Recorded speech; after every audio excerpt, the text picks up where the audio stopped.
Hi everyone, welcome to episode 2 of the Flow with Cheryl podcast. Thank you guys so much for your feedback on the first episode. I'm so glad you guys enjoyed it. Today's guest is going to be Komal. She is a sound healing expert and trainer. She is based in Bali, a fellow Singaporean who is a sound healing trainer. I've done a few of her sound healing sessions in Bali in her residence, and I'm super excited to get her to come on to today's episode to give you guys a little gift of a sound transmission and also what sound healing really is. You're gonna love her calming presence, and her incredibly grounded energy, and her voice just soothes me every single time. So stay tuned, and I'm really excited for you guys to experience the transmissions that she will provide for us today. Today is episode number 2, and today's episode is going to be really exciting for me because it's a topic that hits very close to home and my yoga practice. I have a friend and a sound healing expert, also from Singapore. Her name is Komal. She's based in Bali. This topic is something that has touched home for me on a lot of aspects of my healing journey, and I'm super, super excited. Oh, it's so sweet to see your excitement, Cheryl. My name is Komal. I'm from Singapore and I am a singer. I'm a sound healer and sound healing trainer. So I teach people how to use crystal sound bowls for sound healing. I'm also a recording artist. I just released my first album this year. So you can find me on Spotify and Apple Music and everywhere.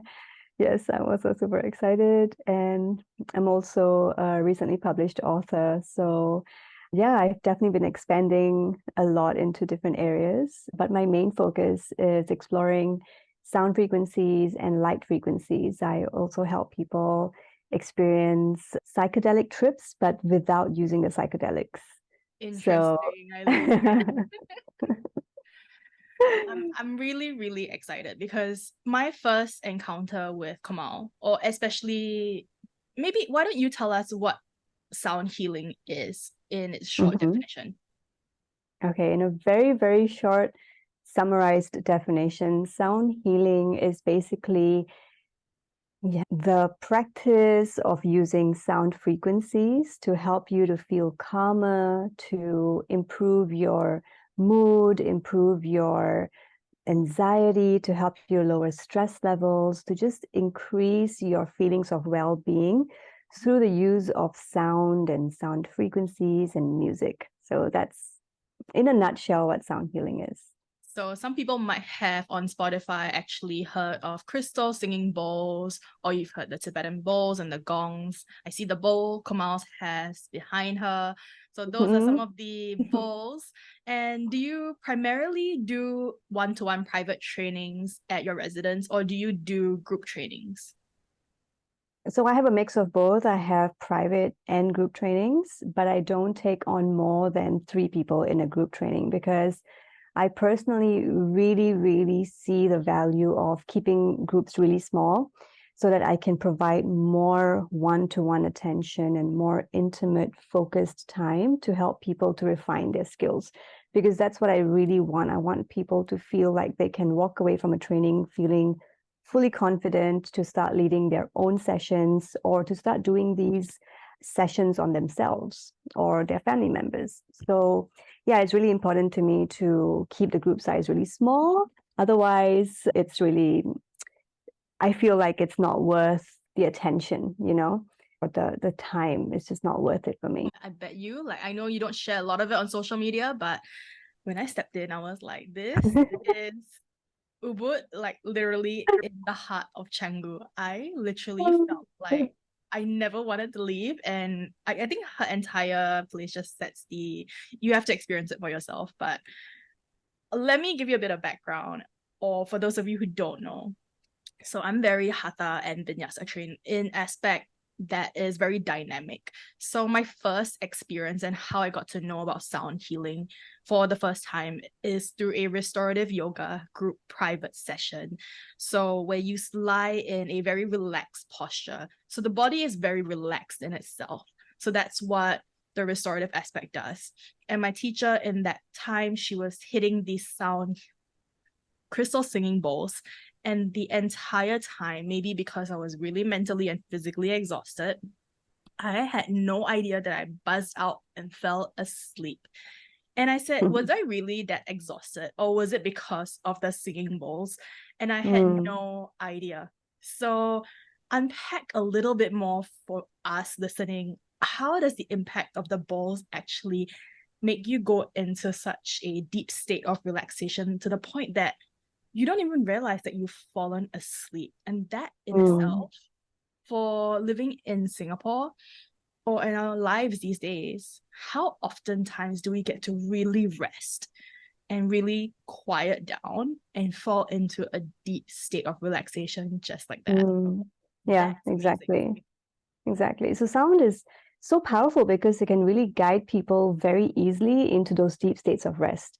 And, most people try to sit down and meditate and close their eyes and focus on their breath. And then they find that they can't find stillness in their mind because their mind is so busy thinking of all the things in their life, taking up all of that space in their life, right? And then there's so many decisions to make all the time, so many things to organize all the time, that they just can't seem to still their mind through simple meditative practices, right?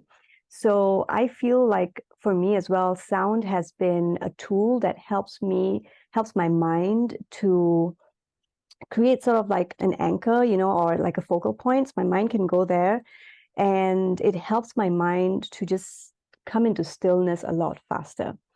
And the reason why many people feel so deeply rested is because the sounds that we hear have the potential to impact our nervous systems. So, like, just imagine, if you were sitting next to a construction site, would you be feeling really calm and relaxed? To be honest, the thing that is behind my window is literally a 2-year freaking construction site that has been banging and tearing down, and they only started 5 months ago, and it's only going to go on for another 2 more years. So yeah, and that's the nature of living in Singapore, right? Whenever I go back to my mom's place, there's always some form of construction going on around in her neighborhood, and I don't think it stopped in the last, I don't know how many years. I moved there when I was 12 and I'm almost 40 next year, so it's been nonstop, And so sound, any type of sound that we hear, has the potential to impact our nervous systems. So if we're sitting next to a very noisy, busy road, or if we're sitting next to, a construction site, for example, you start to notice how your body starts to react to that. You might not even be conscious of it, but if you start to bring your awareness to your body and what's happening, you might notice that your breathing has started to become shallower, that your heart rate might have gone up a little bit, that you're feeling just kind of like some tension or nervousness in your body and almost having some sort of fight or flight reaction. You're not in peace where you are. You want to get away, right?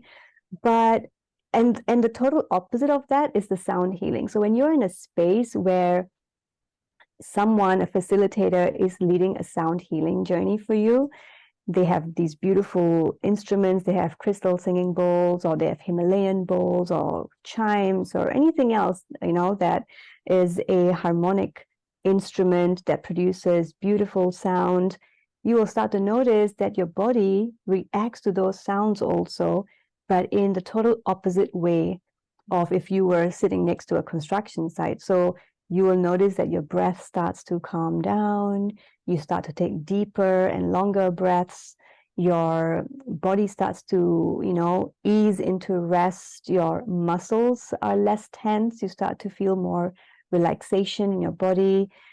You start to feel less stressed. Your mind starts to calm down. So our bodies physiologically react to every sound that we hear. And many people are not aware of this. So we don't even know. So that's why we don't know that we can reach for a tool like sound healing to bring ourselves back into a state of relaxation. If we've had like a really stressful day, how many people know that, oh, you know what, I can go back home and listen to an hour track of sound healing on YouTube, or I can book, a sound healing session at my favorite yoga studio, or an online session with someone I like, and trust, because that's going to help me to get my nervous system back into a regulated place again. because I've just had such a stressful day. So I'm probably out of balance, right? And so many people don't know this, but sound is just so powerful in impacting that nervous system, the parasympathetic part of our nervous system, so that we can come back into rest and digest. We can come back into that relaxed state, into that rejuvenative state, which is so necessary. After we've had a busy day and we've gone to the gym, or we've been taking our kids out to school, or we've had a long day at work, we need to rest, I right? think a lot of people don't realize sound transmits through phones as well. Like literally, I didn't know that sound healing, because I know Komal just introduced sound healing online, which I used to do in person at a Bali space. Wow, like if you have Googled sound healing on YouTube or Spotify, the vibrations are so intense. I want everyone to go back and try this, whether it's Komal's Instagram. By the way, I know she didn't say her Instagram is Sound Synergy, which she runs the trainings on. Oh my goodness. Just put a few seconds of singing bowls. You put it at the maximum volume and you can literally hear the vibrations shake into your ear through the phone. That's powerful. Like that is shocking. And I've seen the setup of how my first online session with Komal was on the sound healing bowls. They are powerful. I don't even think with your earphones, if you hit one of the bowls right now, they might not transmit the same, but it is really intense. I don't know how, but yeah, unfortunately, I don't think they're going to come through right now. I can try. I need to change the settings on Zoom for you to hear the crystal bowls, because Zoom actually filters out high frequency sounds. Let's see at the end of the session if that might work out, because I would love, as a little gift, if I have my bowls but they're not set up, seriously, if at the end of the session, at the end of this podcast, we might be able to hear a little bit of it, because like Kamal says, it takes a lot of time to set up, but not everyone can afford a sound healing session, but the vibration of it just sends you into a complete state of relaxation. So I'm going to save the best for last, but the next question I definitely want to ask is, how did you personally get into sound healing and why the sound healing journey? Yeah, okay, that's a really long journey. So I started working with the Himalayan sound bowls in 2016. And I did a training in Bali and I bought these metal bowls. So Himalayan bowls, they can come from Tibet or Nepal or even in India. And they're made out of 5 to 7 different metals. You can also get these metal sound bowls in Bali as well. A lot of the Balinese ancient instruments are also made out of, metal alloys. So that's where I started. I first started with offering vibroacoustic massages, basically using the bowls on the body, which you have experienced, Cheryl, when I was putting the bowls on your body during the sound healing journey. You need to experience in person for yourself. Yes, you can know. attest to how powerful that is when the vibrations are directly entering your body, right? They're directly touching your cells and just going all into the deeper layers. So I started with that. But very quickly, I found that, it's impossible to travel around with these bowls, because at that point, I was actually nomadic. I was traveling the world. I didn't have a base or a home. So I was basically just living out of my suitcase for 7 years. But I had always been a singer. I had been in a devotional singing band in Singapore where I was singing devotional music in the temples. And so music has always been a big, big part of my life. Whenever I felt out of sorts, whenever I felt like I needed some, rest, or just, I just needed to go inwards, I always turned to music. Music was always my medicine. So that's why I was naturally just drawn to these spaces. I first experienced sound healing myself in Bali in 2013. So I went to a festival here and there was a sound healing session and I was curious about it. So I went, and this lady had, her crystal bowls, and I lay down and I received the session and I was transported into a different dimension completely. And I thought, wow, I haven't felt that rested in such a long time, And a lot of it is mental stress, not even physical stress. Right. So I really felt how my mind was able to calm down, and I just felt so good afterwards that my curiosity was intrigued. So that's how I ended up taking trainings with the Himalayan bowls. And I did multiple trainings over the years because I wanted to deepen my knowledge. And then I got crystal bowls a couple of years ago.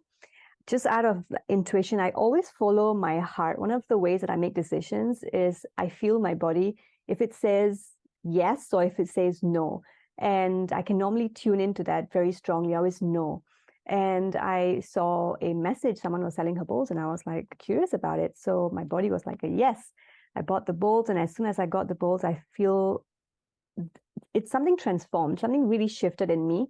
The crystal frequencies really helped me to feel so much expansion in so many parts of my life. My voice, which I had kind of shut down quite a lot because of my past relationship where I didn't feel safe to express myself, my voice started opening up again. I became so much more confident in expressing myself. I started to become more creative. I was, becoming I became really, really good at having a daily meditative practice with my bowls where I would create these really soft and nurturing spaces of healing for myself, where I would just allow myself to sing and express. And that practice was so healing for me that I decided to incorporate the crystal bowls into my Himalayan sound bowl sessions as well. And that's how my offering expanded from, only the Himalayan bowls to then adding all of my crystal bowls. And then from one bowl, it became 10 bowls. And Now, those are not even the entire collection behind her. Let me just tell you, this is that living room not has the much entire more. collection. Yes, I warn you, if you're going into this, you might be get addicted to it because it's From just one, so, it became so. four. Yeah, Yes, and so now I for have you, like one became orange 4, over mine here became now. 10. They're just so, so beautiful, and they've given me so much. So that has been my journey. And I also started adding this modality of sound healing, combining it with other modalities as well, and found how complementary modalities, when they come together, they can create an even more powerful experience for people who are on that healing journey. And so what I love combining with my sound healing journeys is breath work. I collaborate with beautiful soul sisters who do breath work, but in my own practice, I use the hypnagogic light therapy. It's a type of flickering light technology, which also helps your brain with entrainment. And it just creates these beautiful transcendental spaces that I love playing in. I know. It's also one of those things where you really need to be able to trust somebody and find somebody that you really trust. So somebody that I used to know, she used to do these, she still does these free sessions because she believes that giving out free sessions is her giving out her way of energy. But I would also say and warn against people that, finding somebody that you really trust with sound healing to hold that space for you, because at the end of the day, you're holding so much in your body, and within such a quiet space, you're lying there. I mean, you are basically your most vulnerable self. So holding it with the right person that's holding the space is super important. So I guess, what are some of the things that you would really look out for when you are looking for somebody for a sound healing session, whether you are paying them or free of charge? Mm, that's a really good question. So personally, I don't receive that many sound healing sessions myself because I hold these spaces for myself naturally now on a daily basis. But when I do once in a while require that deep healing where I just want to receive, I don't want to do, I just want to receive. I always go to people who I know and trust, people who I know have been trained properly, people who have a genuine love for the practice, people who genuinely want to help others and who bring their deepest desire for that intention into that practice, just with this love and devotion to it.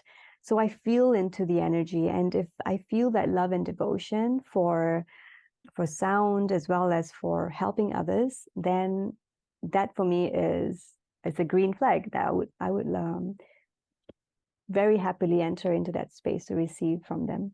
Yeah, it's one of those things as well. Like my first episode, energy is all around us. Energy is what we are, whether you are nervous, whether you are relaxed, whether you are stressed. grounded, ungrounded. You have seen me so many times super ungrounded, like rushing from place to place, literally in Bali. And it's one of those things where it's really amazing how you are transported from a place of chaos into a state of grounding. Now, I'm not saying that you will leave a sound healing session completely, oh, I forgot all about my worries. I mean, it's one of the effects that you That feel does happen right sometimes. after waking up.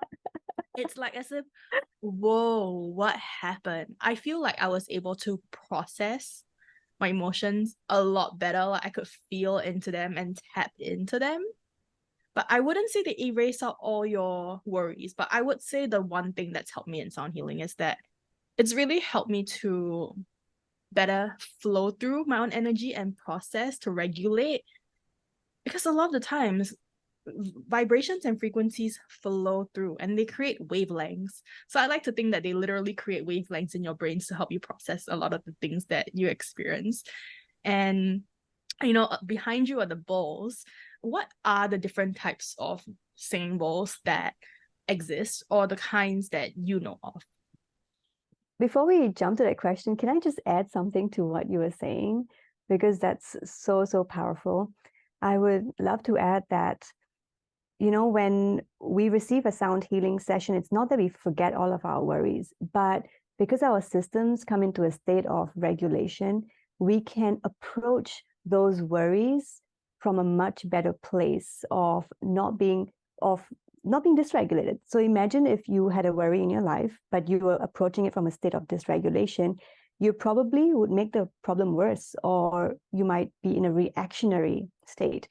But after a sound healing session, when you approach that same worry in your life, you can approach it from a state of responding to it, from more of a calmness, more peace in your body. And it's just that shift within your body can massively change the way that you respond to what's happening around you. Exactly. So just wanted to add to that. So yeah, the different types of crystal sound bowls. Generally, there are a few types of crystal sound bowls. We have the frosted kind, which are the ones behind me. They're generally heavier, bigger, and they make a louder sound. And then we have the alchemy bowls. The alchemy bowls are very beautiful as well, and they are smoother and they are very ethereal looking. They have a very ethereal type of vibe. I'll grab some of my bowls at the end and we can all explore. Let me just tell you, the alchemy bowls are really challenging to play. They refused to sing to me once. I had to book a tune-up session with Komal over Zoom because they refused to sing to me. But yeah, and then it works, right? only sang when I was in person with her. And so I think in that sense, the bowls also feel your energy and how hard you hit the bowls, how soft you hit the bowls. Exactly. And you learned all of these things. A jarring sound. Yeah, exactly. You learned all of these things in your training with me, right, Cheryl? And yeah, the alchemy bowls, they are more advanced for advanced practitioners. But that's why I introduce them in my trainings, even in my beginner trainings, because I don't want them to intimidate anyone, If you have the right technique and you have the right approach and attitude, you can definitely learn how to play them, even though they're more challenging. But yeah, the alchemy bowls, they typically come with minerals as well, or gemstones or precious crystals infused in them. So those are the main types of crystal bowls. And then you have the ones that you have to place on a ground, or you have the ones that you can hold in your hand, and you have the ones that you can pretty much hold with like a handle. They come with a handle so you can hold them. So there are different types of bowls depending on what your application is and what you want to use it for. So I invite you to close your eyes and take a deep breath in and a deep and full exhalation out, and keep following your own pace of breathing, taking deep breaths in and out while you receive this short but sweet transmission.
Slowly opening your eyes.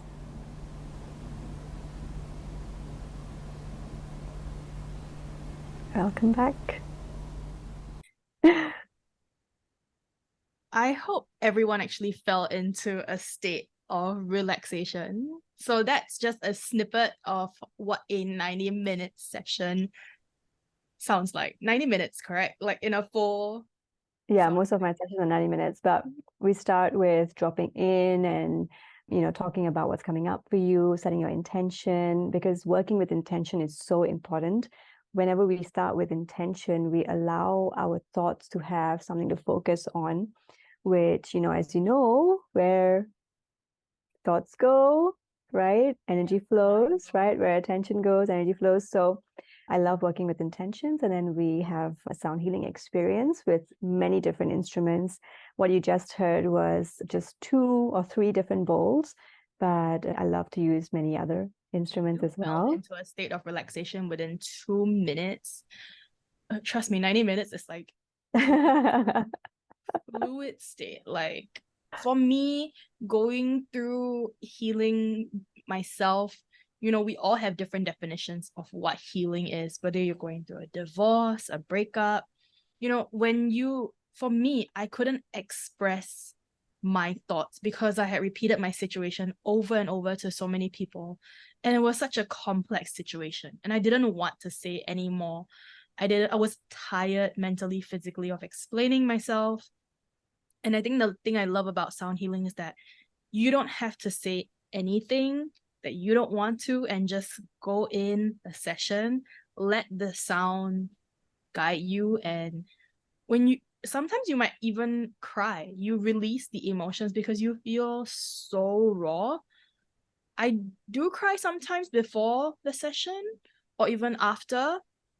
And I really love the modality of sound healing. That's how I got into it, because you don't have to say anything to be able to tell anyone what you're going through, and just let the person conducting the session use their tools and let you ground, because sometimes the best things actually come without really having to say a lot, despite us being on a podcast. But yes, you don't have to use your mind. That's the best thing about being in a sound healing session, is that there's not a lot of doing.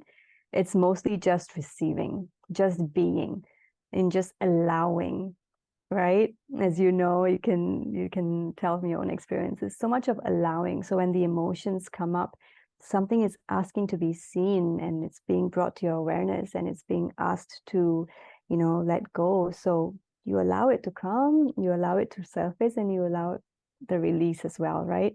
And you feel so good afterwards. But if we were to keep that in, that would be destructive to us over a long period of time. And this is why stress is the primary reason for many different diseases and illnesses that are plaguing our society today. Exactly. So this is a great way to allow you, to help you to release that stress, release it in any way, and to just come back to a more balanced, more calm, more peaceful, harmonious state. Whichever modality you incorporate it into. And I think a lot of the times when you allow yourself to fully receive and feel into the energy, and the more open that you are to receiving, the greater that the effects of sound healing and whatever healing modality that you are. When you restrict yourself, or you feel any hesitation and question it, then you also question what you end up receiving. So that's one thing I would definitely say about sound healing and any healing modality. The more open-minded that you are, the less hesitations you have. I'm so glad you touched on this. Yeah. The surrender aspect is really important, right? If we resist something, the more we resist, it will persist. And which is why surrender is so important. Exactly. A lot of times we hear on Instagram, or we hear on certain quotes, cliche quotes, surrender and trust the process. Yeah, surrender, trust the process. You read it, but what does it really mean when you put it into context? And, when we are in our daily lives, how easy is it really to surrender? How is it possible to really completely, truly relax and to allow ourselves? Like a yoga class, most times the class is at 5:30. We reach there at probably 5 o'clock or 5:20 before it starts. Which is why a lot of the times in yoga or sound healing, teachers might say, wherever you have come from, just allow that energy to be and try not to resist or change anything. Because I think the best things that come about is when you allow the energy to just be, work with the chaos, and let the sound healing or whatever healing modality that you are using to do its work. And I think that's not trying to alter or change anything, but it's just simply being. By being present, that in itself is enough. And one of the biggest gifts that I gave to myself was a sound healing session. When I was going through such a difficult time in June, starting a podcast and everything, it's also very unfiltered, but I think the biggest gift I gave myself was the gift of relaxation and the gift of also knowing how to hold that space for myself. Now, I know a lot of people on here are not yoga practitioners, sound healers, but the gift of sound itself is a gift of relaxation that we don't really get in the midst of our days, in the midst of our weeks. And I'm really honestly happy that Komal actually decided, well, I actually kind of forced her to start the sound healings online, because I was like, I am not flying to Bali every single month to get a sound healing session. But what a gift it would be to be able to have that online. And you were posting about, she was giving us a little snippet on Instagram about the sound healing online. And I said to her, if you're able to do coaching sessions online, why not set up a online sound healing? So I rarely recommend like the psychic reading in my first episode or the second episode. I do not recommend people on my podcast, or I do not ask people on my podcast if I have not personally worked with them, because I believe a lot of things come when you have personally experienced them for yourselves. And personally having experienced sound healing elsewhere and with Komal and being that one-to-one space, I love sound healing. And it's really one of those things that for somebody who's so extroverted and loves speaking like me, to be able to be in that space and not say much and let sound do its magic. I mean, I don't need to say more. It's definitely your medicine as well. That's true. And many people maybe might not even notice it, but subconsciously they tend to, put on some music, right? Whenever they are feeling low or they want to just have a pick me up, right? So yeah, music is medicine for a lot of people. And the way that we use it in sound healing is that we use specifically tuned instruments. They are tuned to a different scale than the standard musical system is tuned to. We tune the bowls to the scale of 132 hertz. And people report just feeling so much better when they listen to music that is tuned in that scale. And I am a scientist. I was a biotechnologist. So my mind is a very skeptical mind naturally. I've always needed to investigate everything for me to be convinced of something. And so it was really important to me I didn't even use the word healing for a long time. I would say sound journey or sound experience, because I was like, okay, how is it healing? I need to figure this out, So then I investigated and I understood how sound guides the body into a parasympathetic nervous system state, how it helps us to calm down, and the physiological responses to that, which reduces stress, reduces cortisol levels, reduces heart rate, blood pressure, respiratory rates. And then I was convinced, then I was more open to using the word healing.